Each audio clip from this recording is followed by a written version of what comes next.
ఉభయ Godavari graduates MLC అభ్యర్థిగా అంబేద్కర్ కోనసీమ జిల్లాకు చెందిన రాయుడు శ్రీనివాస్ నామినేషన్ దాఖలు చేశారు.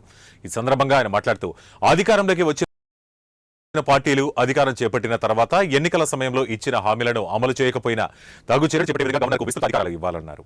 హామీలను నెరవేర్చలేని పార్టీలను డిస్మిస్ చేసే విధంగా గవర్నర్కు విస్తృత అధికారాలు ఇవ్వాల్సిన అవసరం ఉందన్నారు.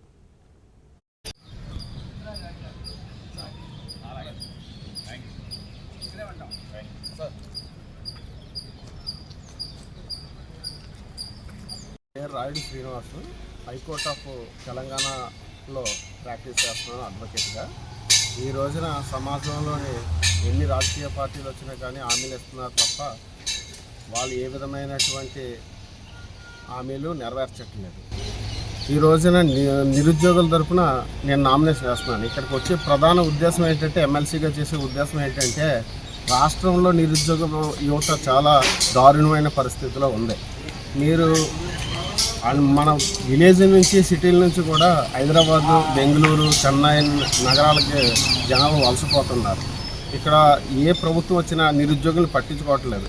నేను 4 టర్ముల నుంచి కూడా ఎమ్మెల్సీకి ఓటు వేయడం జరిగింది. గెలిచిన ఏ ఒక్క నాయకుడు కూడా ప్రజల సమస్యలు కానీ, నిరుద్యోగ సమస్యలు కానీ, ఉద్యోగుల సమస్యలు కానీ పట్టించుకోలేదు. అందుకేంటంటే నా ప్రధాన ఉద్దేశం